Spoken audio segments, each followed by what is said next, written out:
Good morning, everyone, and good evening to all those joining us from Pakistan and India.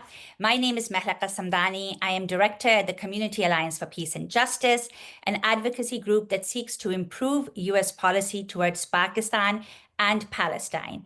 I would like to welcome you all to our event today, South Asia's Fragile Peace, India, Pakistan, Political and Security Dynamics.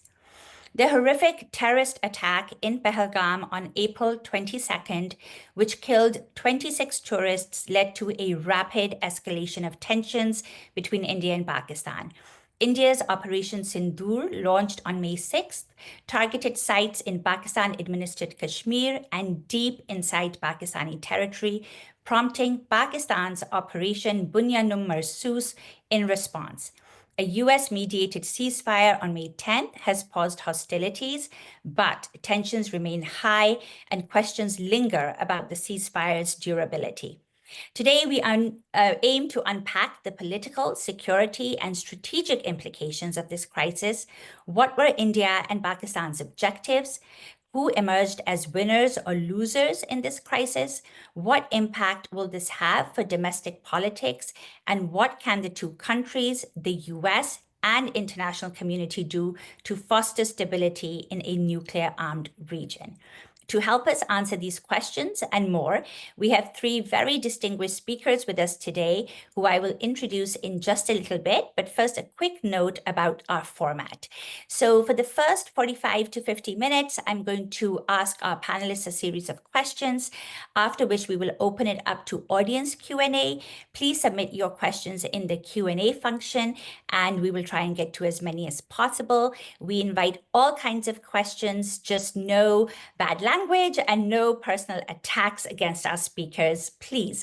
So with that, it is now my pleasure to introduce our speakers. Dr. Manoj Joshi is a distinguished fellow at the Observer Research Foundation in New Delhi. He's been a journalist specializing on national and international politics and is a commentator and columnist on these issues. He was most recently a member of the Task Force on National Security, chaired by Mr. Naresh Chandra, to propose reforms in the security apparatus of the country. He has been the political editor of the Times of India, Hindustan Times, defense editor of India Today, national affairs editor of Mail Today, the Washington correspondent of the Financial Express, and a special correspondent of The Hindu in his 3 decades-long career as a journalist. Next, we have Wajahat S. He is an Emmy-nominated journalist and best-selling author specializing in South Asia's AFPAC theater of conflict, focused on the Indo-Pacific's politics, conflict, tech, and business. Currently, he is founder and CEO of the Ivy Future of Pakistan Conference, the largest and first of its kind platform to discover and debate the future of the Pakistani-American diaspora. A senior fellow at Washington's Atlantic Council, he has reported from 16 countries. He was previously bureau chief for NBC News in Kabul and Islamabad, embedded with over 100 NATO, Afghan, Indian, and Pakistani military and paramilitary units as he covered South Asia for multimedia platforms. Last but not least, we have Dr. Christine Fair, who is a professor in the Security Studies program within Georgetown University's Edmund Walsh School of Foreign Service. She previously served as a senior political scientist with the RAND Corporation, a political officer with the UN Assistance Mission to Afghanistan in Kabul, and a senior research associate at USIP's Center for Conflict Analysis and Prevention. Her most recent book is In Their Own Words, Understanding the Lashkar-e-Taiba, published by the Oxford University Press. Previous books include Fighting to the End, The Pakistan Army's Way of War, also OUP, and then Pakistan's Enduring Challenges by University of Pennsylvania Press. Thank you all so much for joining us. Good to be here. Thank you for having us. So, Dr. Joshi, let me begin with you. From India's perspective, it launched Operation Sindoor in response to Pahalgam, targeting alleged militant infrastructure in Pakistan and Pakistan-administered Kashmir. So the first part of my question is, what evidence did India have linking this specific attack to Pakistan or Pakistan-based groups like Lashkar-e-Taiba and Jaish-e-Mohammed? Also, what were India's strategic and political objectives, and to what extent was India able to achieve these? Thank you for having me here, and a good evening from my side from India. So the first thing I'd like to make is a general response with evidence of terrorist crimes. Extremely difficult to gather. Meaning, after all, do we really have evidence that Osama bin Laden was involved in the attack on the Twin Towers? So I can list a whole lot of terrorist attacks where evidence is an issue. In this case, our National Investigation Agency has been investigating and says that the attack was planned by the Lashkar-e-Taiba under the direction of the Pakistan Inter-Services Intelligence, Inter-Services Intelligence, and the conspiracy was formalized at the Lashkar-e-Taiba headquarters in Pakistan. Two of the attackers were Pakistani and two of them were Kashmiris. Now, what kind of evidence? Indian investigators say they have collected forensic evidence, including over 40 cartridges, conducted 3D mapping of the site, and extracted mobile tower data. Eyewitness account described the attackers as foreign nationals, and some attackers reportedly using body-mounted cameras to record the incidents.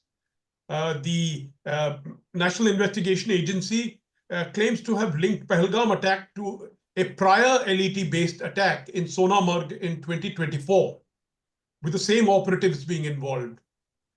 Indian officials claim to have technical intelligence, human sources, eyewitness testimony, establishing a direct Pakistani link, electronic signatures of attackers and their group. The resistance front was traced to locations in Pakistan. Of course, the resistance front first acknowledged the attack and then later retracted this thing. So this is broadly I'm actually surprised that they have this much evidence. Obviously, none of this evidence is available to me and is not in the public domain. There has been talk. Pakistan has said that we would like to have a neutral joint investigation. But our experience in the past, we had joint investigation in the attack on Pathankot Air Base in 2016, and nothing has really come out of that. And we've had tons of evidence with regard to the Mumbai attack of 2008, and yet we are unable to extradite the perpetrators of that attack, though Pakistan has convicted them of money laundering. But they have not been charged with terrorism. So evidence is a big issue in terrorist crimes. So, Dr. Joshi, before you answer the second part of my question, you said you don't have access to that intelligence. And of course, it makes sense for, ordinary citizens to not have that kind of access. But was India able to share any of that with Pakistan or the US or the international community, with anybody, in order to lay a claim and basis for what it then eventually did, which was contravening international law in the most egregious ways by attacking deep inside Pakistani territory? Because, if Pakistan were to say, well, the Jafar Express attack, we know that India is implicated in that, or groups in India are implicated, and that is reason enough for us to then go deep inside Indian territory, that would be a massive escalation, and there will be a massive outrage that will be expressed by the international community and, of course, by India. So is that some way, for a country that claims to be a great power to respond and cross an international border, target sites there, and be okay with that? I mean, is that how great powers act? Menika, what I'd like to point out is that all this comes at the head of 40 years of terrorist actions and activities coming from across the border in Pakistan. My entire professional career, I began in 1984, starting with Punjab, then going on to Jammu and Kashmir, then going on to other areas, has been a period where Pakistan has launched these attacks. Till this particular incident, the Indians have forborne, meaning there was 2016, there was a minor response, so was there in 2019, but there have been major attacks, Mumbai, and there we had all the fingerprints, of Pakistani involvement, not just us. The Western intelligence agencies were recording the conversations from Karachi to Mumbai.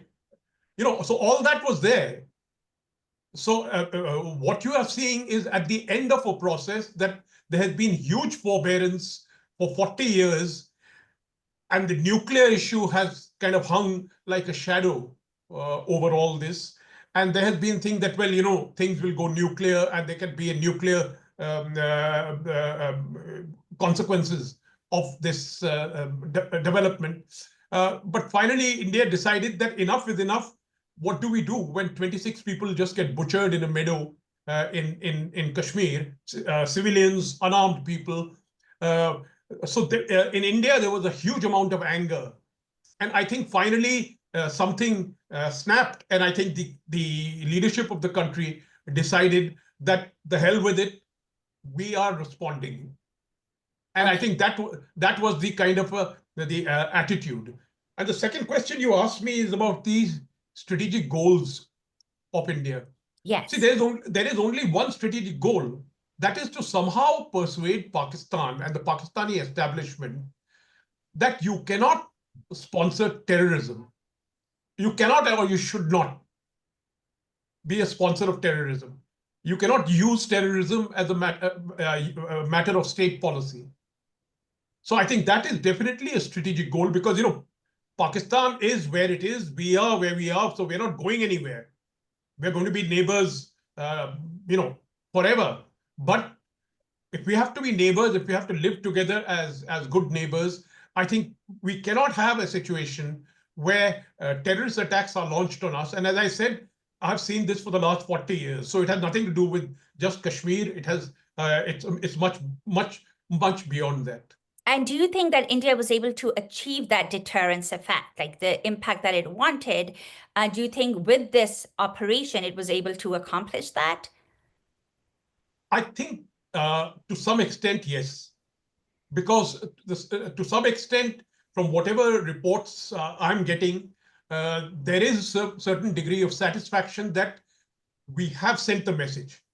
Meaning, I don't know whether you saw a New York Times story today, which said that the Indian attacks were reasonably successful.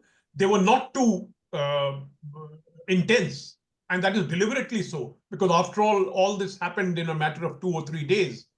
So it wasn't as though there was some carpet bombing. It wasn't a Gaza-like kind of a situation. But wherever the Indians struck, there is evidence of that. And I think the message, I presume the message has gone home. Just how long that deterrence effect lasts, can't say. And there are many other issues that can be raised about the new red lines that India has drawn. Sure. And we'll talk about the new norm, and I'm sure other speakers are going to respond to that as well. I'm going to now turn to Wajahat. Wajahat, Pakistan's Operation Bunyad no Marsooz really responded to India's Operation Sindoor, and it targeted Indian air bases and downed Rafale jets with Chinese-made J-10s and PL-15s. What did this operation reveal about Pakistan's defensive and offensive military capabilities, and how has it reshaped perceptions of Pakistan's deterrence against India? And please also feel free to respond to Dr. Joshi's earlier remarks. Hi, good morning, everyone, and thank you for this fascinating discussion, Malika. Big fan of Dr. Joshi and Christine, and it's a pleasure to be here with both of them. So I just Substacked this few hours ago, so I'm going to shamelessly plug my Substack on exactly this question. So 5 or 6 takeaways real quickly. I'm going to speak in bullet points.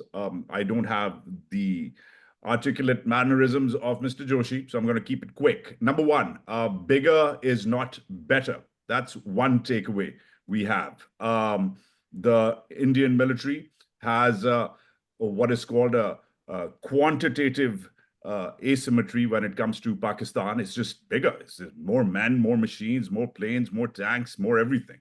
And we saw that that doesn't necessarily mean that there's a qualitative asymmetry. In fact, Pakistan with a smaller force showed that it has a qualitative symmetry, that it can punch above its weight, which it did in the first phase of the Indian attack in its own counterattack mechanisms. Is downed anywhere between 3 to 5 planes, depending on who you believe and who you talk to. But even the Indians are now committing to air losses in that first phase. They haven't given a number, but again, the numbers are somewhere between 3 and 5.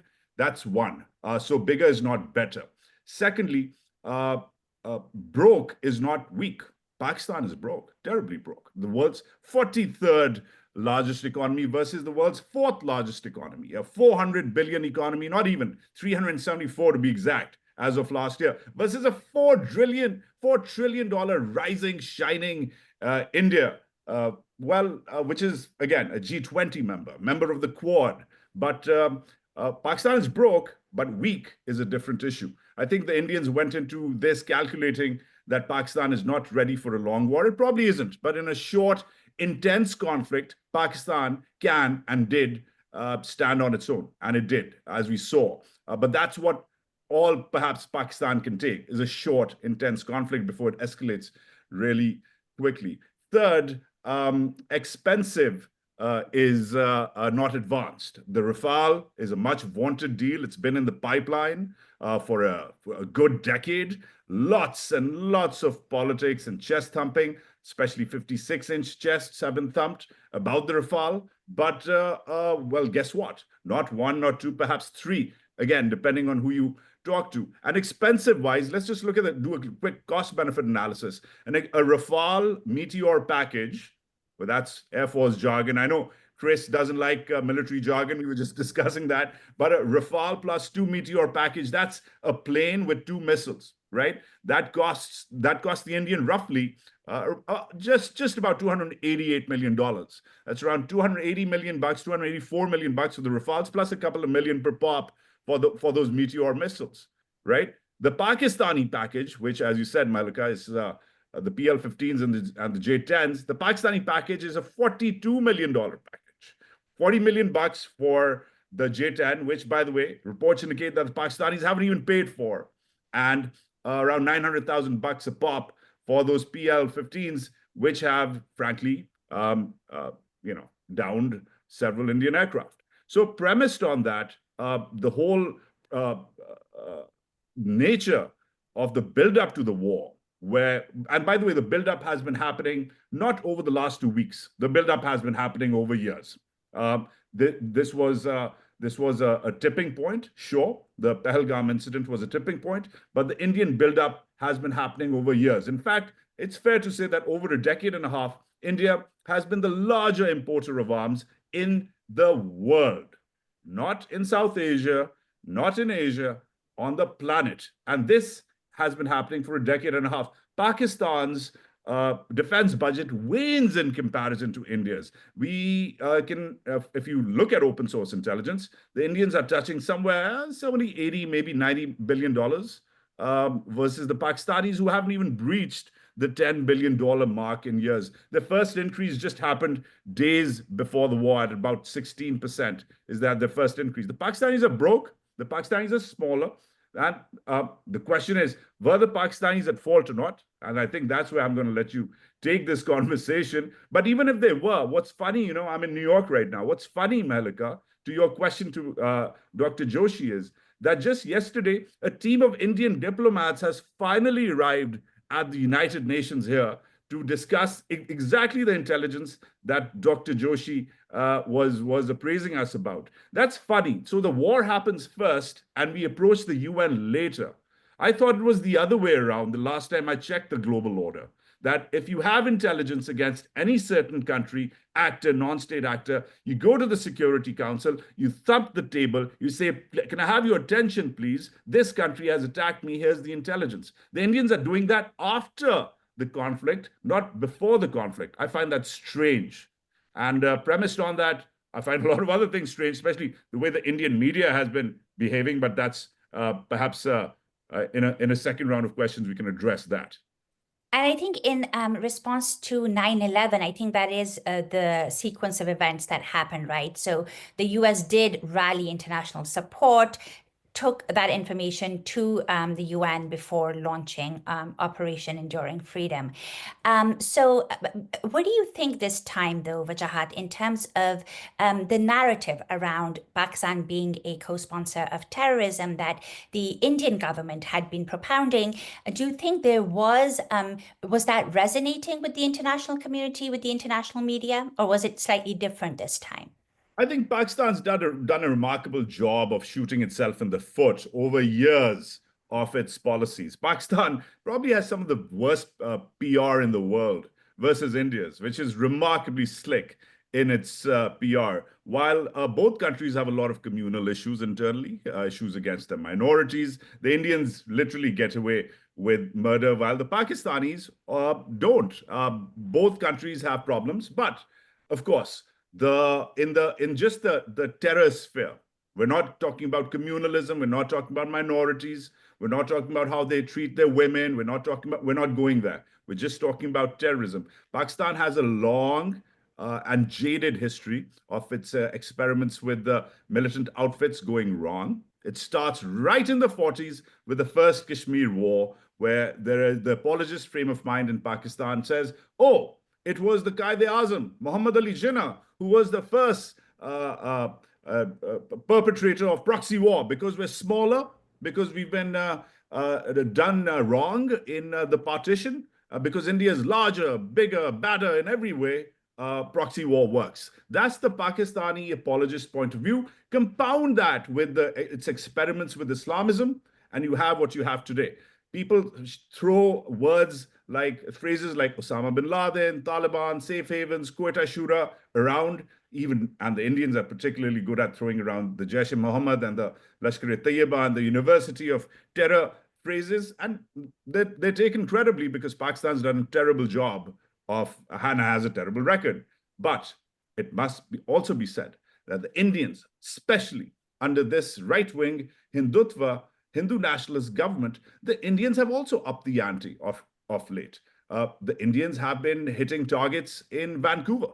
The Indians are in court right now, being tried right here in New York for trying to kill a Sikh dissident here. The Indians have gotten warnings from the British and Australian governments for running extrajudicial assassination campaigns on their soils. The Indians have, with a tongue-in-cheek, gone ahead with the media backing the Baloch insurgency in Pakistan, the Pakistani Taliban insurgency in the northwest, and over the last 2 years, a spate of killings of jihadi or militant or freedom fighter or mujahideen, call them whatever you want to call them. But the Indians have been on a killing spree in Pakistan with over 24 Kashmiri or even Sikh militants or alleged militants killed by their intelligence agencies, and with a wink and a nod and a ghos ke marenge, they've walked away with it, because guess what? They can, because they are rising. They have this fantastic, I must say,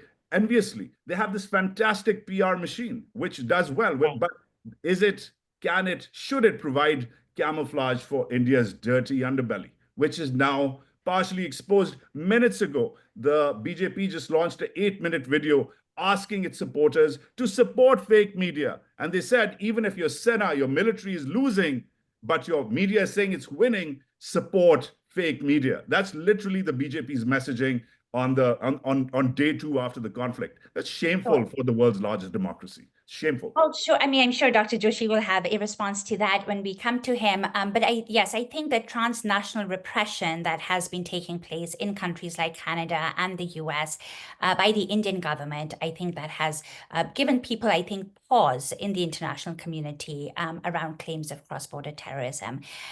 So let me now turn to Dr. Fair. India claimed that the Pahalgam attack was orchestrated by the support of Pakistan-based groups, and it targeted Lashkar-e-Taiba, right, and Jaish-e-Mohammed in response. Pakistan insists that these groups are now defanged and they lack state support. Based on your research, to what extent, if any, does the Pakistani military or ISI leverage these groups for anti-India activities in Jammu and Kashmir? And how do you see this whole Pahalgam attack and the evidence that was provided in its wake unfold? All right, so first I have to give you a heads up. I have a hard stop in 15 minutes. So I'm also going to try to be brief. So the first issue, the Pakistan government claims that it no longer supports these groups, that it's been defanged, is just outright nonsense. We actually saw evidence of that being nonsense with some of the footage from Jaish-e-Mohammed activists who were killed in the attack, and who was attending it, actually Pakistan Army officials. I do primary source material. So I look at Lashkar. I don't focus on Jaish-Mohammed. I focus on Lashkar-e-Taiba. I have an extensive study of their fighter biographies. I recently wrote a piece with my colleague Ilyas Khan, which is based upon a translation of a book by LET, in which it was engaging in ideological work for the Pakistan Army. So I have a massive textual base that supports my claim that LET is an arm of the Pakistani state. And it's important to understand why. Not only does it doesn't conduct attacks within Pakistan itself. It only conducts attacks at the behest of the Pakistani state in India, and also on occasion in Afghanistan. And so it stands in contrast to this mass soup of Deobandi organizations that include the the Lashkar-e-Jhangvi, the Pakistani Taliban, sorry, I'm blanking out the whole soup of Deobandi organizations that have been operating in Pakistan for quite some time. So LET opposes those Deobandi organizations that engage in takfir. Most of the individuals that are participating in Islamic State attacks in Pakistan are actually Deobandi by background. So LET has a really important function that it plays domestically as a bulwark and as an ideological fighter against the Deobandi notion of takfir that has seized Pakistan. Jaish-e-Mohammed is useful to the Pakistani state for two reasons, one of which is similar to LET. It generally only attacks targets in India and occasionally in Afghanistan. But it's not as disciplined as LET. And the reason is Jaish-e-Mohammed shares overlapping membership with all of these other Deobandi groups that I told you. So there was a large split with Jaish-e-Mohammed at the end of 2001. In fact, Masood Azhar lost most of his cadres. And the Pakistan Army and the ISI put a lot of resources into rebuilding the organization. And the reason why it is important domestically for the Pakistani state is that it's sort of a Bharvapasi program for wayward Deobandi militants. The Pakistani state tries to say to the Pakistani Taliban, why don't you rejoin Jaish-e-Mohammed and kill Indians as opposed to killing Pakistanis? So that's my read. So what was the next part of your question? So no, my question was, so Jaish-e-Mohammed actually had claimed responsibility for the 2019 Pulwama attack, right? Well, not only that, there was a suicide bombing video. You had a smoking gun. No, but my question is, so I mean, Jaish-e-Mohammed militants, they had claimed responsibility, but for Lashkar-e-Taiba, it has not claimed responsibility for this, for the Pahalgam attack and the resistance front. Well, let's be very clear. So after Pulwama, the group would be foolish to take credit, right? The whole point of using these groups is plausible deniability. So it was quite surprising that Jaish-e-Mohammed took credit for an attack that was so sanguinary. So Dr. Joshi has sort of laid out what the intelligence is. I don't have access to that. What I do have access to is reporting that the American government did see this intelligence and that it was satisfied that Lashkar-e-Taiba conducted the attack. Now, I don't repose a lot of confidence in the Trump government. I think it's a government of buffoons, and I certainly don't think much of Tulsi Gabbard as DNI. So and so they're not reliable narrators. But what I can say is what I said was that in the international media, the U.S. media, it's been reported the U.S. was satisfied with Indian intelligence. Now that may not satisfy you, but quite frankly, it satisfies me for the reasons that Dr. Joshi laid. laid out. But I want to go back to something that you raised. I've actually been raising this in international media, Indian media, excuse me, and that is the issue of the Jaffa Express. So I've been one of the few analysts going back to 2008 that has raised Indian subconventional operations in Balochistan and elsewhere in Pakistan. And I was pilloried for doing so until Avinash Paliwal wrote a book about it. So once it gets mansplained, it gets to be more easily accepted. So I don't think there's a question of India engaging in subconventional operations. In fact, I've been public saying that India should do more of this and less of what we just saw. It would be far more efficacious for serving India's goals if it could conduct a decapitation strike on the leadership of Lashkar-e-Taiba and Jaish-e-Mohammed. I know that there are reports in Pakistan that India has tried. The fact that they're still alive tells me that India has tried potentially, but it's clearly failed. That would be far more devastating to the capabilities of the group to function than these high-risk targetings that the Indian government has pursued instead. I also believe that the timing of Pahalgam probably has to do with the Jaffa Express. If we were to ask why would Pakistan do Pahalgam when it did, and I'm assuming that it did for all the reasons that Dr. Joshi laid out, he and I think very similarly on these issues. There was the Jaffa Express, there was the lagging popularity of the Pak Army generally, and Munir in particular. And if we were to measure success by Pakistani measures, you can make a strong case that Pakistan came out of this conflict with its pound of flesh.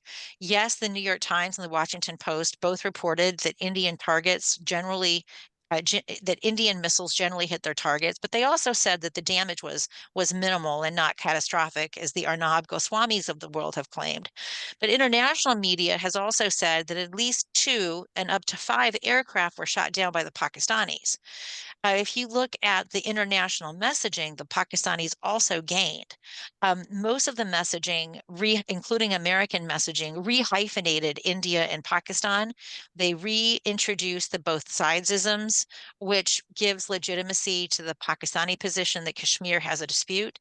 This is a victory at the diplomatic level for Pakistan, and it's a decisive loss for India at the diplomatic level. And I think it is because both countries were able to claim their pound of flesh that both were receptive to off-ramps to the conflict.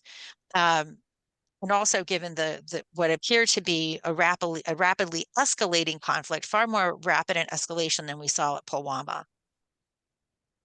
Great, thank you so much for that. Did you say that you had to leave at 11:45, Dr.? Yes, I do. I unfortunately have a doctor's appointment. Oh dear. Okay. The perils of getting old. Yes, Don't get old. We're all going through that. But I would then, if the other two speakers don't mind, if I could just ask Dr. Fair another question about this then. How, again, sort of based on everything that you've just heard and also some of what you've just said, then who are the biggest winners and losers of this 4-day crisis? I don't think there is a big winner or a big loser. As I said, both came out meeting certain objectives. Both lost certain objectives. I do think Pakistan was the bigger loser strategically because the Indians did demonstrate that they could strike deep in Pakistan's heartland, and that they could strike But so did Pakistan, though, right? No, the evidence does not suggest that. If you look at the recent report by the New York Times and the Washington Post, the Pakistani claims of targets against India were largely inefficacious, whereas the Indian targets were efficacious. And they also targeted really important sites, like Nur Khan was a critical site. It's home to the Hercules aerial refueler, and it's also just a short distance from the Strategic Plans Directorate. So I think in terms of strategic signaling, I think the Indians definitely prevailed, but there are many, how you define victory depends upon how you slice it, and both can walk away from this conflict declaring their own forms of victory. What do you think the American mediation efforts, what triggered that? Because, I mean, while that crisis was going on and escalating, there were, J.D. Vance was saying, well, it's really none of our business. Trump was saying, oh, they can figure it out by themselves. Was it the attack on the Nur Khan base that was close to the Nuclear Command Authority that actually triggered American involvement, or do you think they were involved from the very beginning, but were sort of putting up this facade of indifference in the beginning? So what we know from the New York Times is that there were at least two catalytic factors that changed the U.S. position from one of indifference to one of active involvement. And then I'll address your second question later. And those two factors were increasingly risky dogfights and the attack on Norcon. So this is according to the New York Times reporting. And quite frankly, that sounds sensible to me. With regard to was the U.S. involved all along? Well, we know that Marco Rubio, we know that Tulsi Gabbard, for what that was worth, were in fact engaging their counterparts on both sides. So it's not that the U.S. was absent. I think J.D. Vance, I don't think he's the sharpest knife in the drawer. I think he misspoke. I think that he suggested that the U.S. was not engaged in activity that it was thoroughly engaged in. Unfortunately, the Trump administration has really made a number of guffaws. It has said that the Indians have agreed to wide-ranging talks at a third neutral location. There's absolutely no evidence that is the case. In fact, that runs orthogonal to every Indian talking point for the last 25 years, if not longer. So, I mean, these are talking points that predate Clinton, quite frankly. So, there's a question, I don't think the U.S.-India relationship has been so sort of off its kilter since the Najjar killing and the targeting of Panun, who are, of course, the Khalistani activists that Wajahat discussed. Okay, great. Thank you, Dr. Fair. And again, if you have to leave, please do so. Again, thank you so much for your Great. participation. And I wish you could have stayed for longer, but we completely understand. Christine, are you okay? You're not on Facebook these days. So I haven't been on Facebook for over a year, and the reason for it is technical. I don't know. I can't get into my Facebook account, but I'm also really pleased because I've seen my colleagues be very horrible human beings over the atrocities in Gaza. And so I'm, my professional and my personal relationships has really been strained by my friends and colleagues' views supporting Israel. I am of course a very vocal supporter of Palestinian rights, justice for Palestinians, and quite frankly, freedom for Palestinians. So I think not being on Facebook has been really good for me. But I am coming to India. I'm back in India this summer doing, I don't think you guys know this, but I do Punjabi translating. That's sort of like my love is Punjabi translation. So I'll be back in Chandigarh this summer doing Punjabi translations. But if I get to Delhi, I'll certainly let you know. Yeah, absolutely. Thank you. Thank you so much for Thank that, Dr. Fair. Dr. Joshi, let me just sort of turn to the internal politics now, right?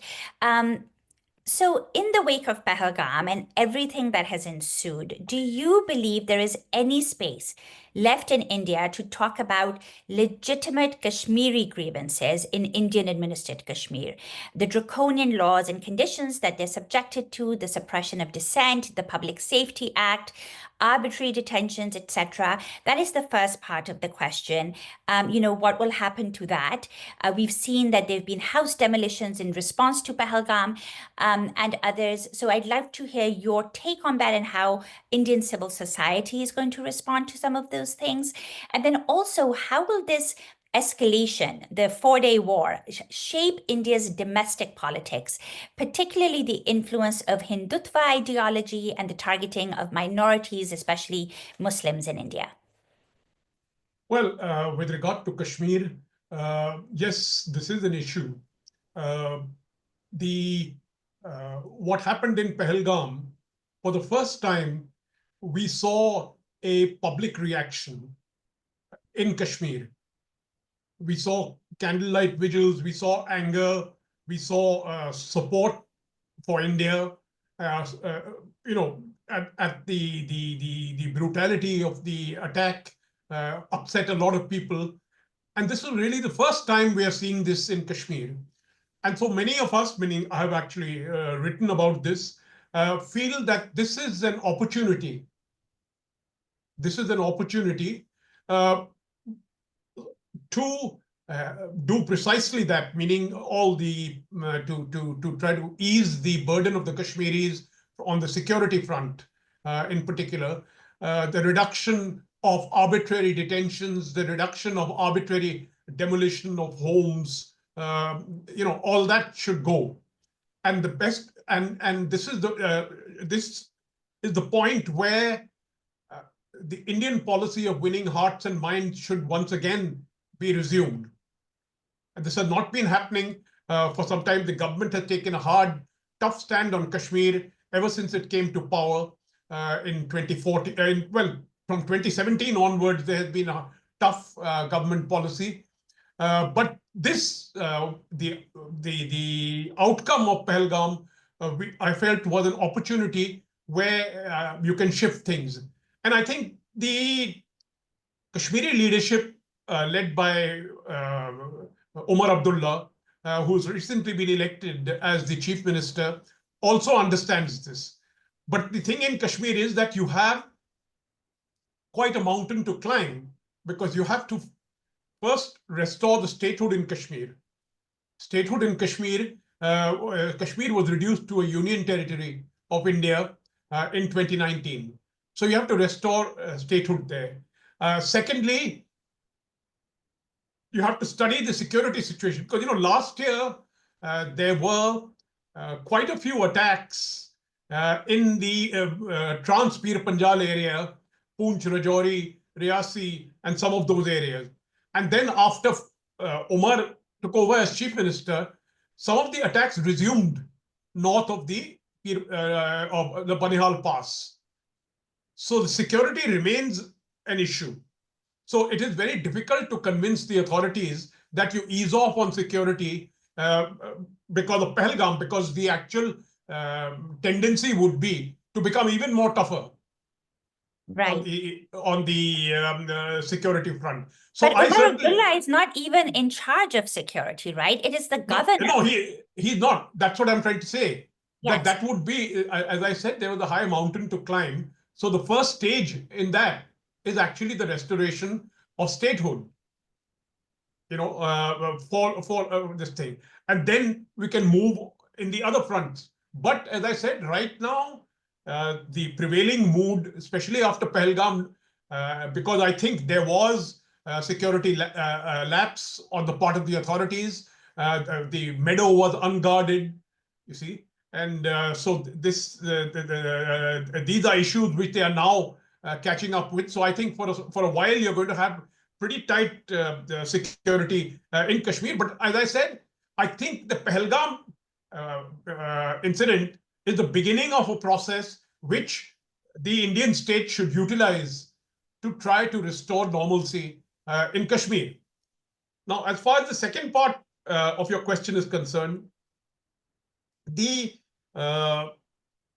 issue, of course, affects domestic politics, primarily because the people who were killed were largely Hindus, except for the one Kashmiri pony seller, and there's one Buddhist from Arunachal Pradesh, Nepal. Primarily they were Hindus. Number two, and they were asked to prove that they were not Muslims, meaning this was also another. Meaning this is what's there in the public perception mix that is floating around, and so. The killing of these people has stoked a great deal of anger across the country. Meaning earlier we have had massacres. We've had terrorist massacres. Kashmiris have been massacred. Sikhs have been massacred in Cheti Singhpura. Kashmiris have been massacred in Doda and other places. But they have had a local impact. But here we have a cross-India impact because of this. And certainly, for the BJP, which is an advocate of the Hindutva policy that is promoting Hinduness, this is something which they feel very strongly about, and which they certainly is something which adds to their desire, to promote, the security perceptions from the Hindu point of view. So that's going to increase. I mean, you're expecting that to increase that sort of Hindu nationalist fervor and targeting of minorities. But I'm wondering what Indian civil society groups are doing to counter that. Those who've been speaking out against it in the past, do you think there's any room or space for them to launch a counter campaign to sort of protect the rights of minorities in this climate? No, you have people. The Indian minorities, are not exactly very small in number. They are pretty substantial. They also have electoral clout when it matters.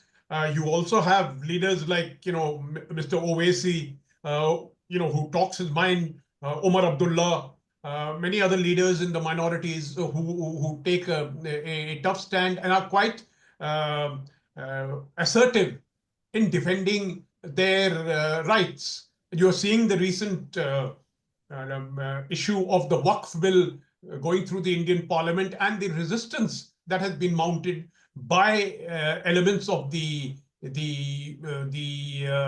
Muslim community to this. So the Indian minorities are not a pushover. They're certainly not a pushover, and they're fairly numerous, and they also have electoral clout. They often, in association with opposition parties, are able to show that. And don't forget that in the last year's elections, Prime Minister Modi didn't do as well as he thought he would. Right. Meaning he actually lost his majority. Yes.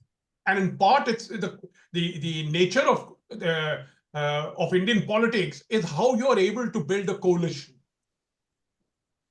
And the BJP has been very good at it. And they have certainly utilized the Hindutva ideology to promote that. But that doesn't mean that they have a free run. Meaning there are large parts of India where they don't have a free run. So I think, but to answer your question about civil society, I think the civil society has become a bit enervated now. We do not have the kind of strong civil society institutions that we had some time back. They have been affected by this. The issues are much more political.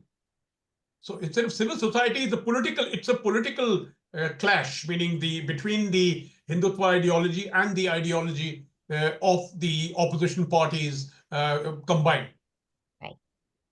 Great. Thank you so much for that, Dr. Joshi. I'm going to let Wajahat respond to any of the comments that you just heard, Wajahat, either by Dr. Joshi or Dr. Fair. But then I also have my question to you about the Pakistani political domestic situation, right? So how has this crisis strengthened the Pakistani military's grip on politics, especially amid growing anti-military sentiment among Imran Khan supporters and pro-democracy activists? As you're well aware, there's a very strong pro-democracy movement that's been taking place in the diaspora, also within Pakistan, since Imran Khan's ousting, and the military had become increasingly unpopular, or rather its intervention in politics and the human rights abuses that it had been perpetrating. So how will this impact military authoritarianism in the country, as well as the pro-democracy movement that has emerged to counter it? Because there was a lot of sort of national sentiment that was whipped up during the 4-day crisis with India. Yeah, thank you. I will like to take that in just a minute. We can get to Imran Khan and the Pakistani political scene internally in just a minute.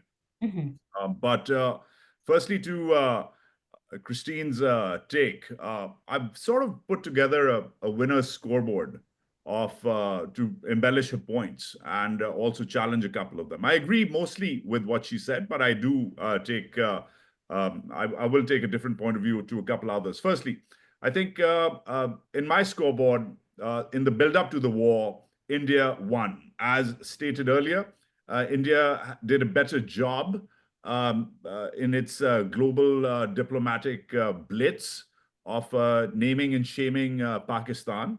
Pakistan did try its best. It went up and even offered an independent investigation. But as Dr. Joshi said, these things don't matter, especially in a world with no boundaries, where a larger aggressive nation can, whether it's Russia, whether it's Israel, whether it's India, can go ahead and do what they need to do. Where the guardrails of international diplomacy are off, the UN is rather useless, and the Americans are living in splendid isolation. India won the build-up to the war phase. But then let's get to the war itself. I think tactical superiority belonged to the Pakistanis in the first phase of the war, especially with their downing of those 5 Indian planes. But that's tactical superiority for a short, intense conflict. As the war proceeded, we saw that strategically India's use of weaponry was broader and wider. Christine's reference to the New York Times and the Washington Post articles are interesting. India deployed land and sea assets in a defensive deployment, but its air assets in a very wide offensive deployment: drones, missiles, and of course its aircraft, which it lost. But it managed to breach parts of Pakistan which it has never breached. It managed to go deep inside Pakistan in a way it's never gone in its previous wars in Pakistan. So strategic weaponry wise, India takes it. Pakistan had a counteroffensive, but relatively speaking, Pakistan's air defenses were weak versus India's air offensive when it comes to the drone and the missile stage, not the fighter or interceptor stage. Strategic restraint-wise, Pakistan absorbed at least 3 rounds of Indian aggression. The first round on those 9 sites, which were hit on the 7th of May. The second round the next day, when cities were swarmed with the Israeli Hirop and Harpy drones. And then the third round, when the Indians went in and hit Nur Khan and those other military sites, that's when the Pakistanis launched. So keep in mind, everything till those first 3 rounds were mostly defensive or probing mechanisms. The Pakistanis launched their unpronounceable Operation Banyanun Marsus, but they did take 3 rounds. So I would say, strategic restraint-wise, the Pakistanis kept their hats on, and that's where the diplomacy bit comes in. That's where the Indians started losing. The rehyphenation with Pakistan, the grouping with Pakistan, the clubbing with Pakistan, the parity with Pakistan, that not just this Indian administration, but for the last 2.5, even 3 decades, that the Indians have so hardly fought for. They fought so hard, tooth and nail, to be disassociated with Pakistan, because Pakistan's a basket case. Pakistan is small, and Pakistan is weak, and Pakistan is a terrorist. So we want nothing to do with the Pakistanis. There is no term as Indo-Pak in Indian policy elite circles these days, and hasn't been for the last 2 decades. But guess what? Indo-Pak is back. India-Pakistan, Pakistan-India is a grouping which Indian diplomats are going to have to spend a lot of time working against. And that's where Pakistan's strategic restraint worked out. And that's where information warfare should come in as well. I must sadly, as a journalist, state that in a country which is the world's largest democracy, one expects better from journalists. And here are this is not just my observation, but most independent observers, including Indians, were shocked at the way Indian media was drinking its own Kool-Aid versus the Pakistanis, which, by the way, Pakistani journalists are not as free as Indian journalists. And yet, Pakistan's anemic state-run or private media did remarkably better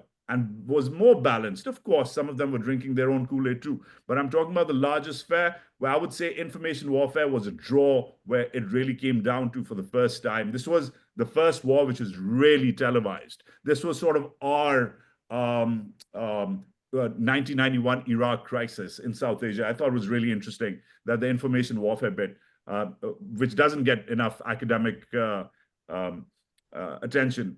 And on social media as well, right? So we had those channels, but then also social media played a very critical role. Of course, and by televised, I mean we saw it, the TikToks and the Twitters, and of course all the other platforms, the YouTubes. And I think that's a whole other conversation. But when it comes to preventive diplomacy, the point I'm trying to make is the Pakistanis did a better job. They got the Americans involved at just the right moment, and the Americans stole the Indians' thunder. The whole Indian narrative is very simple. Oh, the Pakistanis were begging for a ceasefire. Their DGMO called at 3:35 p.m. For a ceasefire at 5 p.m. Nobody cares. Nobody cares, because not once, not twice, not thrice, but 4 times, now for a 5th time, just a few hours ago, the American president has taken credit. This is his ceasefire. You can't stop talking about it. Yeah. You cannot take the credit away from Donald Trump if he said something 5 times. So Mr. Modi and his entire South Bloc apparatus have not been able to repudiate a word of Mr. Trump's or Mr. Rubio's or J.D. Vance's or any other American officials' tweets or Truth Social updates. This is an American brokered ceasefire. End of story. The Indians can go ahead and harp around what it is. But if I were to say something, this is really critical. The tactical winner on the battlefield was the smaller Pakistan, but the strategic winner clearly is India. India has scared, for lack of a better word, strategic planners in Pakistan. It showed them its intention. It's gone ahead and said this is not really a ceasefire. This is going to keep on happening. The new normal is rather scary. And I would say that in all of this, the way we are going to now analyze and see the weapons race in South Asia, the way all of this works out in terms of the water wars, which have also started. There's a whole side of this which we're not even acknowledging, which is the Indus Water Treaty, which creates an issue of water security for millions of Pakistanis. I think, and we'll come to that, Wajahat. We will come to that. One last point in all of this: the fact that Christine Fair can get away with saying, and I wish she was around, the fact that Christine Fair can get away with saying, "Oh, I just hope that the Indians were doing more decapitation hits in Pakistan." Let's not get ahead of ourselves. There is no doubt. Let's just be academically and intellectually honest. There is no doubt that Pakistan has harbored militants and masterminds of all sorts for decades now on both sides of the border. There is no doubt. I'm not going to defend Pakistan in that sense, but there is also no doubt that India cannot get away with what it's been trying to get away with. India is not Israel and Pakistan is not Lebanon. India cannot just send in planes, decapitate someone, and walk away with it from the crime scene. It's not going to happen. And the very fact that India is being encouraged right now to do more of this by the Christine Fairs and the BJPs of the world is scary, because in the larger scheme, the real strategic winner, by the way, in all of this, frankly, in my opinion, which we haven't talked about, which should be on your interview as well, is China and the weapons race. And we'll talk about China. We will talk about China, but I really would like you to quickly, very briefly now, because you answered other things, but not the question that I had asked you about domestic politics in Pakistan and how this will impact military authoritarianism, in that will we see a greater crackdown by the military because of its newfound sort of support amongst the populace. Also, the government, both the civilian and military leadership, tried to sort of unify the country behind what this operation was and everything. Do you think that's going to last? Or are people too not ready to accept military authoritarianism the way it's been happening and are quick to sort of see through this facade? Okay, so interesting, right? So the Pakistan's political polarization was partially the reason for India's threat assessments. The army was perceived as weak. The general Asim Munir was perceived as weak, but weak is not weak. Unpopular he may be, weak he wasn't. And the very fact that the army has managed to do what it hasn't been able to do in years is to rally people around the flag of nationalism.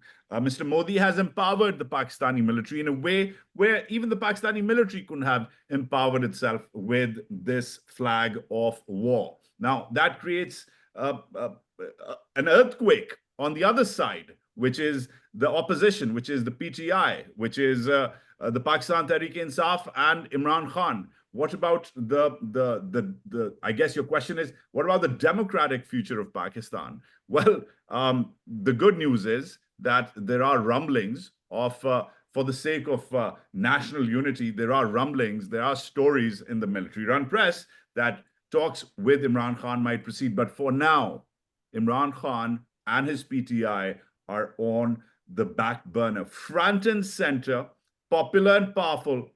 Popular is a relative term, relatively popular versus what, 2 weeks ago, is General Asim Munir, who, by the way, is now going to be around potentially for the next 7 years, right? And with that comes another critical element that as his stock goes up in Pakistan, the more Modi does to hammer down this new normal, and there are no more red lines, and operation this and operation that. The Indian press is already harping on about the next operation. The more the Indians beat their war drums, the more it's going to entrench Pakistan's military, which has crazy, as this is a whole other conversation, the ramifications for Pakistan's democracy, for Pakistan's polity are going to be crazy. But very critically, there is a short window here where the military can work on its strengths. It can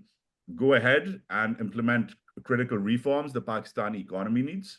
It can go ahead and implement critical reforms in trade, in governance. It can perhaps even go ahead and fight those Western threats with impunity that it was perhaps not using in the past against the Baloch and the Pashtuns in the TTP.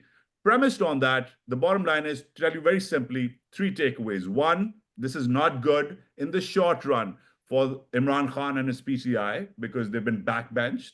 2, the military is, for now, further empowered because it's more popular.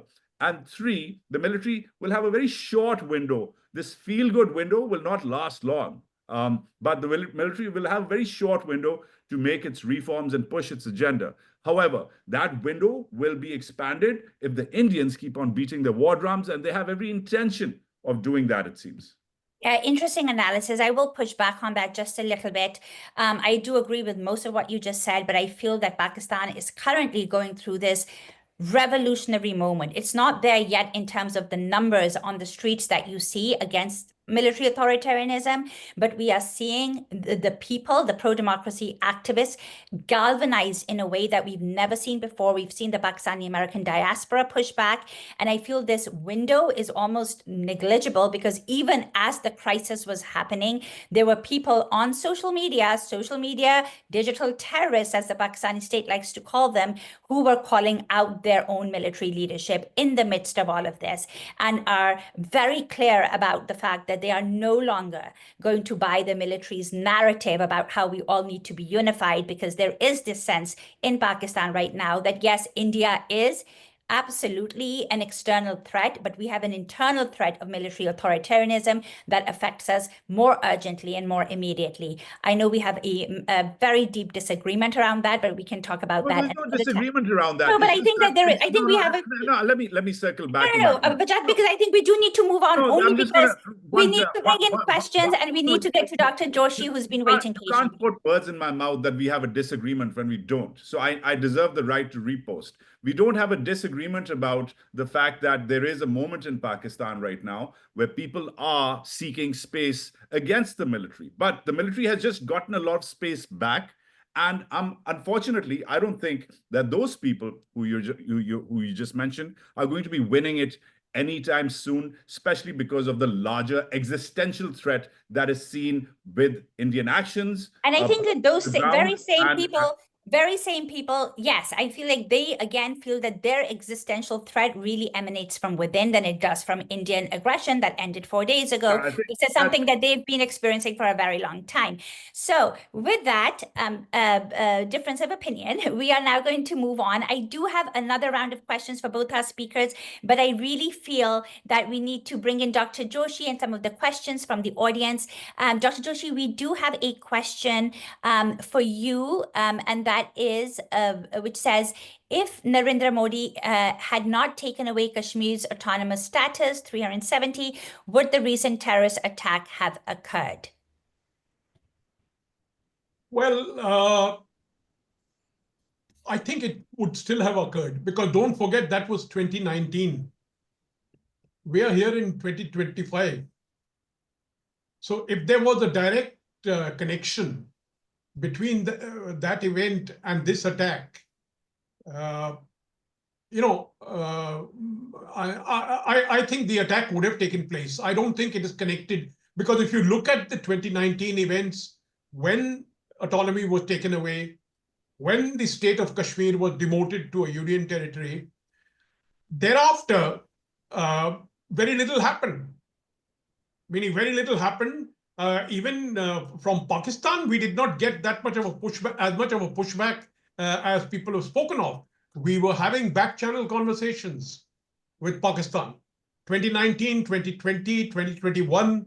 There were in 2021, if you know, a ceasefire was declared on the line of control, which was pretty effective till very recently. So what I'm trying to say is there's a very different sequence there. And this particular attack has come out of somewhere else. And I suspect, as Christine pointed out, that it had to do with the Pakistani charge that India was involved in the Jafar Express. Okay, and I guess in the next few days and weeks, we will see more sort of information coming out of both countries in terms of what happened with Jafar and also at Pahalgam. I also wanted to sort of talk to you about the ceasefire, right, that was announced by Trump. It appears as if the Indian government was not particularly happy and did not and has not credited the Trump administration for brokering that ceasefire. On the other hand, Trump cannot seem to stop talking about it, as Wajahat just mentioned. So knowing India's aversion to internationalizing the issue of Kashmir, do you believe India would allow any kind of US involvement in Kashmir, India-Pakistan relations? And also in terms of the recent episode, what impact will it have on India-US relations, if any? Because I feel like every time Trump talks about this, it's an irritant to the Indian government, right? So how do you think this is going to have any sort of long-term impact on that relationship? I think knowing Donald Trump, India will simply lump it. I don't see, because Trump has this style of repeating again and again the similar. Now that is stuck in his mind, that Right. we have brokered this ceasefire. Now the reality is that the US did broker it, but brokering is different from effecting. The Right. ceasefire was effected by direct India-Pakistan contact. Now, whether the Pakistani DGMO called or whether the Indian DGMO called, I'm not going to go into that. But the fact of the matter is that the US did take the call. Otherwise, if they had not done so, why would Trump have been the first person to announce it? Right. He was the very first person to announce it. So I don't agree with Indian officials who say that the US did not broker it. I personally think that the US did broker it, and Indians and Pakistanis affected it, meaning the DGMOs. Right. The second thing is that in terms of equivalence, hyphenation. Now, hyphenation has occurred, meaning it's no country can control that. But the third part, that whether India will talk on Kashmir, India will not.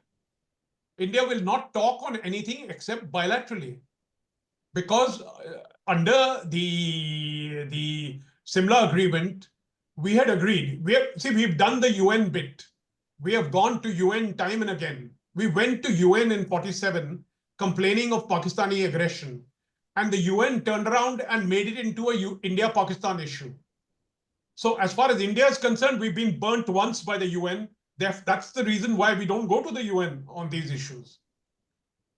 So we have learned the hard way that the UN is not going to help. The US is not going to help. The US is all right because of the US is concerned about nuclear issues. And they have a right to do so because India and Pakistan are nuclear weapons powers. And if India and Pakistan blow each other up, it is going to affect the rest of the world, meaning they are welcome to blow each other up, but it will affect the rest of the world. So countries like the US are concerned about it, and they have a right to be concerned about it. And so they do intervene, and they have the ability to broker, to push. Meaning, if you look at Rubio's statement, he started off the first 2 days, he said, you two guys de-escalate. On the third day, he started saying, America can play a role in helping you de-escalate. And then I think behind the scenes, America did play that role. Right. But you don't think this is going to have an adverse impact, like the way the Trump administration is talking about this issue, you don't think this is going to have an adverse impact on India-US relations? No, I don't think so. And one reason as I said, the Indians will lump it. The second is that the Indians are right now negotiating a bilateral trade agreement with the United States. Right. So we are not just about to torpedo that, because that is something which Mr. Trump will scrutinize personally, given his penchant for this for tariff. So I think Indians will not take too much umbrage. They will simply lump it. Right. Okay. Ignore him. Wajahat, also let me ask you about the durability of this ceasefire, right? Again, this is something that India has downplayed, but Pakistan has really welcomed.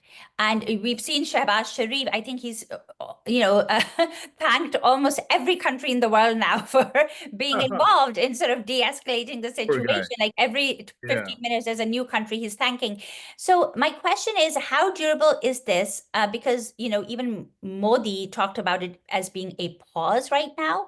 Yeah. And does Pakistan sort of view US mediation in this crisis to sort of, intervene and address root causes like Kashmir and the Indus Water Treaty? I think Pakistan, as the smaller power, is really going to play up the ceasefire, both as a diplomatic victory and as the new status quo. India, as the stronger power, will go ahead and say, yeah, but we're going to come for you if you want to, whenever, at a time of our own choosing. That's going to play down for their local audiences as well, as we've already started seeing. But Dr. Joshi said something very interesting here about the talks.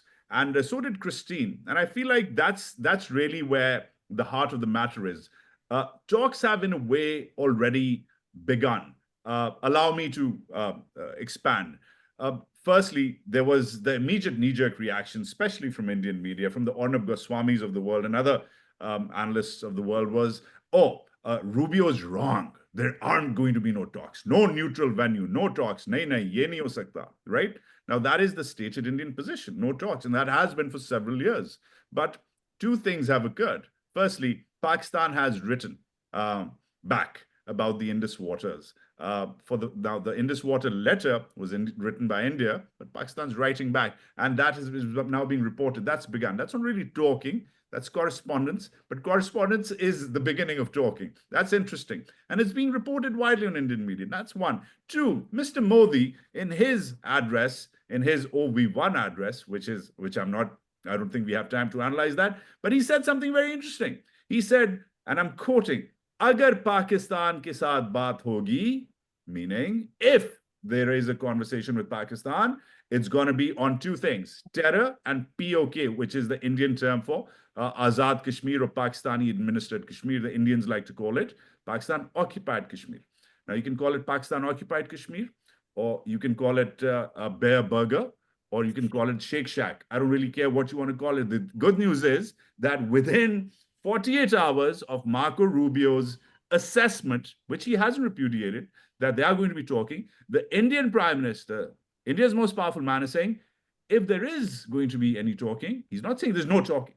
He is conditioning the talks. And that is a great start. What happens? Yesterday, the Pakistanis take that as a signal, and the Pakistanis are now inviting the Indians to have a comprehensive dialogue. That's a very interesting term. Do you remember the last time comprehensive dialogue was used, Dr. Joshi? I bet you remember. It was during the Musharraf era, which is when both sides were actually talking. They've taken out an old composite dialogue.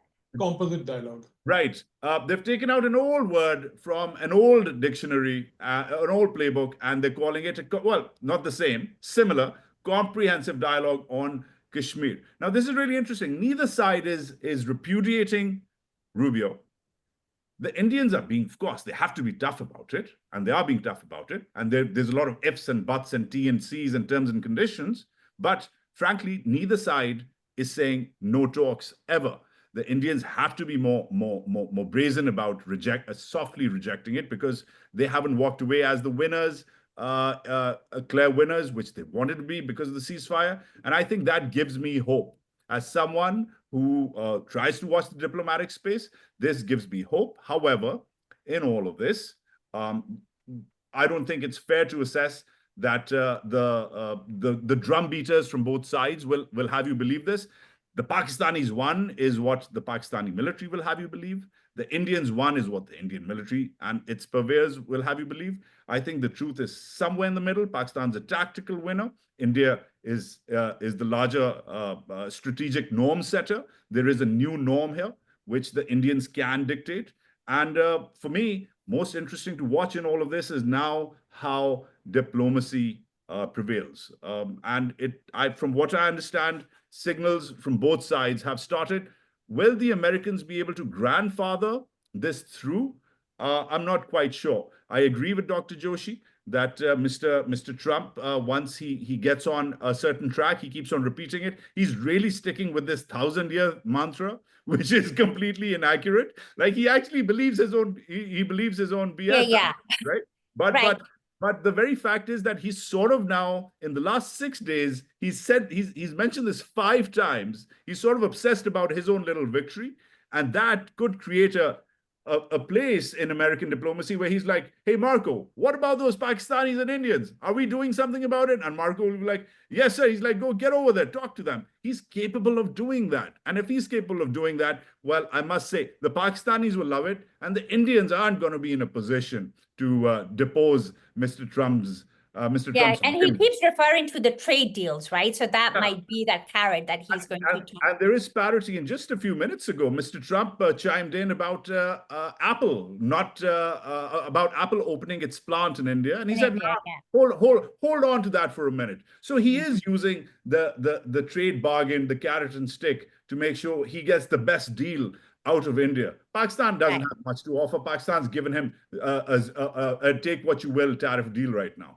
So premised on that, I think this is going to be very interesting because Mr. Trump now has a personal stake in all of this. And let's not forget, there is the right-wing media here, the Breitbarts of the world are already saying, give the man a Nobel Peace Prize. Right? Yeah, of course. So if he gets obsessed about that, all bets are off. So given everything that you've just said in terms of American involvement and some signs from both India and Pakistan around this, you believe that this ceasefire is likely going to be durable and it will last. And it's not, there were reports coming out that this is just a pause. So you think this is going to have more of a positive outcome. That's great. I'm just going to take a couple more questions together. But I would really like both of you, and I'll start with Dr. Joshi first, to really sort of touch on the China question as well, because that is massively critical to the way this entire thing played out over the 4-day crisis. So I really hope that you will address that. But I do want to get to the audience real quick. Another question was, I believe, to you, Dr. Joshi, what was the Indian Army doing when this attack happened? There are more than 600,000 military personnel in the area. How could this have happened? As you know, there are talk within Pakistan, of course, when this happened, that this was a false flag operation. So if you could sort of address that notion. And then the third question is about while the current crisis may be de-escalating on the surface, what are the long-term implications of regional diplomacy and crisis management? So Dr. Joshi, you first, please. Well, false flag operation, that's, I can't answer there because I simply do not have any information. As I said, I know what the Indian intelligence has gathered and why the police was not there. This issue has been raised. And I have said that it is a failure on the part of the police. The other thing, and the perpetrators, sorry, I'm so sorry to interject, but the 4 perpetrators of Pahalgam are also at large. They have not been apprehended either. No, they have not been apprehended. They have not been apprehended. And the thing is that in Kashmir, everyone talks of 600,000 troops and all that. But, the last, I have written a book on Kashmir, meaning I have a book, a 1999 book, which looked at the first 10 years of the Kashmiri insurgency. So, which was published by Penguin in India. The point is that militancy or terrorism in the last 10 years has come down, declined dramatically. Tourism was shooting up. So, the thing in Kashmir is it's not as though there were kind of security personnel all over the place. They weren't. There were tourists all over the place. That was the problem. See? Therefore, there was a security failure, but there should have been some policemen around, and there were none. What was the second part of the question you asked? It was while the current crisis may be de-escalating on Okay. what are the long-term implications of regional? See, long-term implications. See, the thing is, I still believe India and Pakistan will be where they are 1,000 years from now, meaning notwithstanding Trump. You see, we are destined to be where we are. Many of us in Indians think that Pakistanis want to become West Asians, but Pakistanis are Pakistanis and Indians are Indians. We are where we are. And so at some point we'll have to work out ways of cooperative relationship. And we have, meaning it's not that it's impossible. I have noted, since we don't have time, there have been at least 4 instances in India-Pakistan history when we have come close to resolving the vexed issue of Kashmir. And the latest was when Musharraf was there in 2007. So it's not an impossible task. It can be done. But one thing I'm certain about, that the Pakistan army will have to go back to the barracks. The Pakistan army's role in Pakistan and the manner in which it has nurtured, I would say, jihadi fighters to launch a proxy war on India is simply not doable. I mean, there's no way in which you can have any kind of normal relations in such circumstances. So there will have to be some kind of a dismantling of the terror apparatus that is there. The Murid case, the Bhawalpur establishment will have to, something will have to be done with them. Meaning, I know that in the FATF, the Financial Action Task Force, some people were put in jail. But as I said, they were put in jail for money laundering, not for terrorism. We want a whole lot of those guys for Mumbai, where we have evidence, where we can give that. We have given that evidence to Pakistan. Why aren't we getting hold of, Hafiz Muhammad Saeed or Zakiur Rahman Lakwi, Sajid Mir? These characters should be turned over to us. So what I'm trying to say is that the future, I think, is a cooperative relationship. I would like to think that there is no other future possible but a cooperative one. I hope so. We must work towards. Absolutely. Thank you, Dr. Joshi, for that. Wajahat, I'll give you the last word. If you can, because we're reaching the end of our time now, if you can respond to what Dr. Joshi said and also just maybe quickly address the China question, if you could. Yeah. Firstly, to Dr. Joshi's point of view, thank you for being so articulate and so honest. I really appreciate it. Firstly, I'm going to quick story about to answer your as a take to your bit about Pakistan's or the Pakistani military's infatuation with proxy warriors and proxy war. It was the early 2000s, and the ceasefire with India was about to be in place, and I was reporting from the line of control and having a cigarette at night with a young captain of an infantry unit on the line of control. We could see Indian positions on the other side, and we could even see the smoke rising from the Indian posts. So everybody was taking a smoke break that night. The ceasefire had just been implemented, so everybody was chilling. And so during this cigarette break, I asked this young officer, I said, listen, man, why do you guys do this? And he's like, what do you mean? I'm like, why do you guys do this? You've got a uniform, you've got a gun position, you've got an OP, they've got a uniform, they've got a gun position, they've got an OP. Why don't you guys do this, army to army? Why do you have to do what we all know you've been doing, which is, putting militants in the pipeline and smuggling them across as proxy warriors, the border? And this young officer said, Wajahat bhai, I can only answer that question if you answer a question of mine. I'm like, okay, what's the question? He's like, who was Pakistan's first proxy warrior? And I was like, excuse me? He's like, who was Pakistan's first proxy warrior? And I was dumbfounded. I had no idea. I didn't know that there was a #1 proxy warrior in Pakistan's vaunted paramilitary history.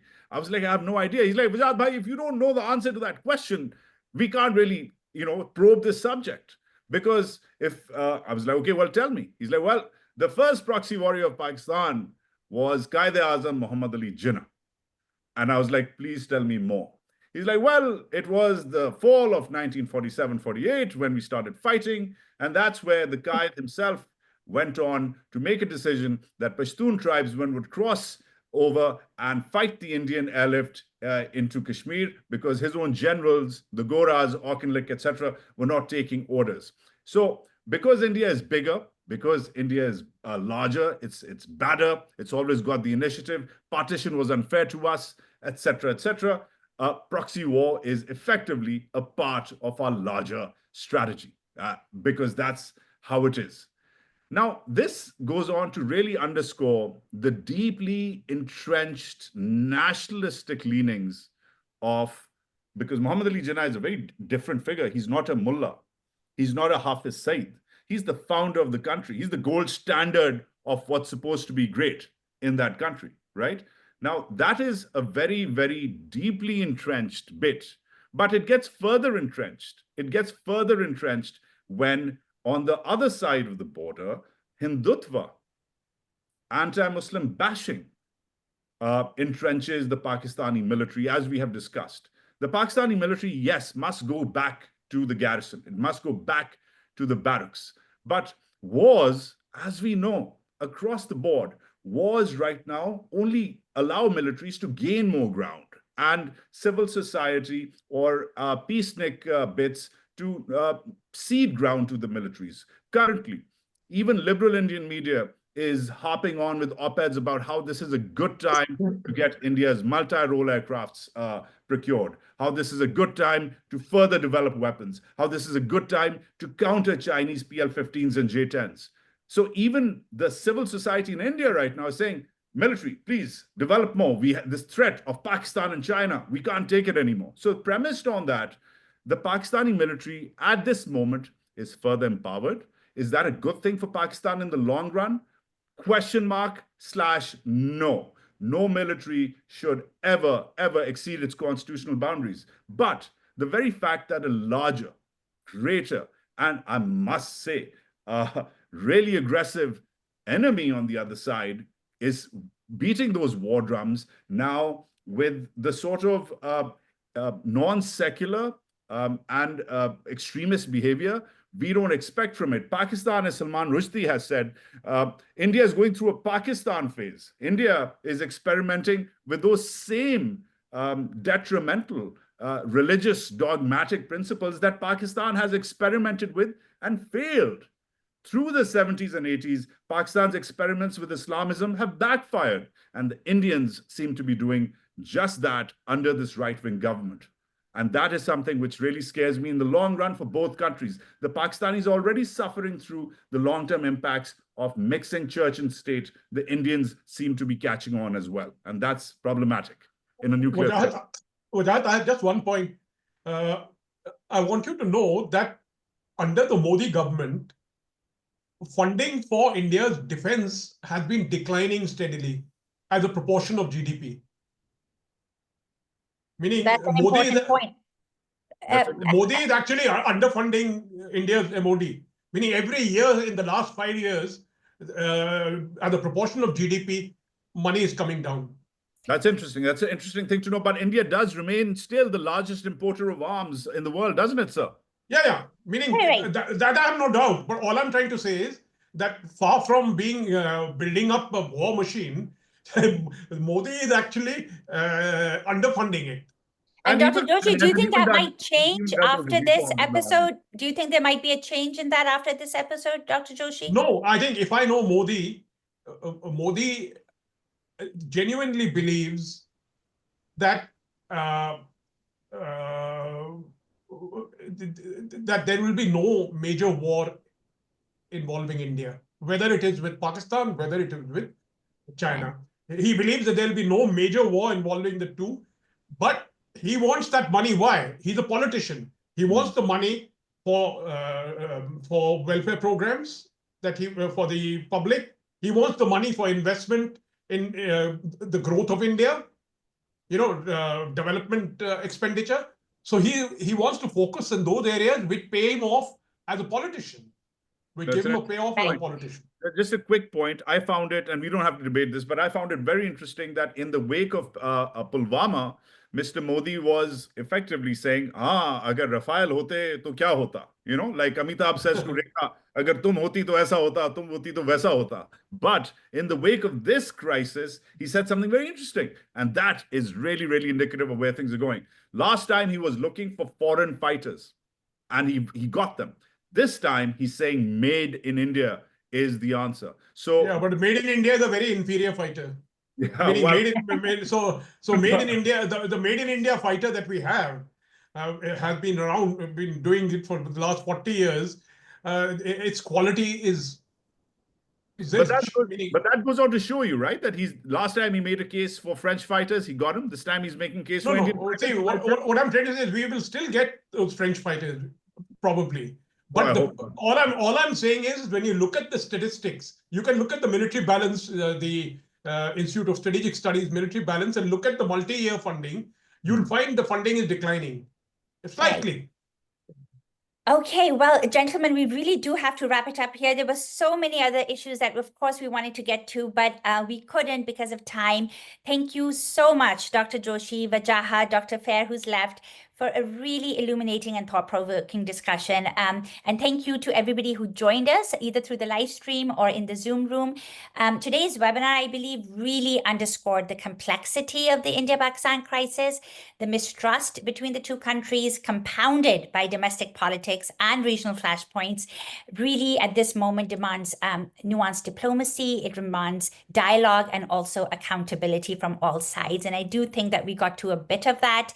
As we close, I really encourage everyone to continue this conversation, whether through advocacy or scholarship or community engagement.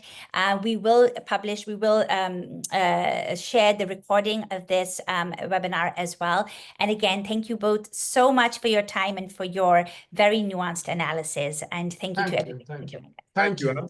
I'm just honored to be on the same stage with Dr. Joshi. Thank you. Thank you. Really appreciate it. Thank you. Thank you both so much. Bye-bye.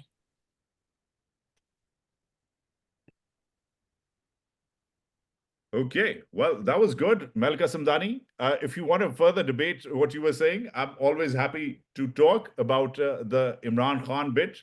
But I hope you enjoyed what we did. I hope you enjoyed the chat. This is a long and difficult and very, very long process. It's going to keep going and going. But in all of this, what the best part is that finally, at least on this level, people are talking. Just earlier today, I was noticing that people are talking on Khurram Hussain was talking to a bunch of Indian journalists as well. He's a Dawn columnist and a former colleague of mine. So people are beginning to talk, and that's a good thing. And that was something which was not happening during the course of the war. My friends in Indian media weren't talking to me, even though I was trying to reach out to them. That stopped. And that's a good sign. That is a great sign of where things are going. The very fact that Indians and Pakistanis and others are all now finally communicating, doing battle damage assessments, figuring out what's next, figuring out ab kya hoga, is a good sign. Will the talks continue at a higher level? I hope so. As I said, the Indians are in the UN. Today, they're in New York. They're presenting a case. The Pakistanis will probably present a counter case. Diplomacy is the way to go. If there are indications that Pakistan is involved, Pakistan must address those concerns. I just hope that the war drums, which are beaten, have been beating for a while now, are quieting down. And to Dr. Joshi's point, if the Indian military expenditure has declined consistently, well, in Pakistan, it's barely kept up with the real GDP inflation growth in that country as well. Just recently, has there been an approval for up to a 16% increase? That doesn't mean that the Pakistanis should get away with further increases. The country can barely afford its defense expenditure. India's defense expenditure, however, in real terms, dwarfs Pakistan's. India's defense expenditure is around $80 to $90 billion versus Pakistan's less than $10 billion. So the comparison to say that Indian expenditure is declining is maybe accurate, but it dwarfs Pakistan's. And that's something which must be said for the record. Thank you. I hope you learned a thing or two from this. And I really thank Malika Samdani and her organization for doing this. And I will, inshallah, talk to you very soon. Pakistan, Zindabad.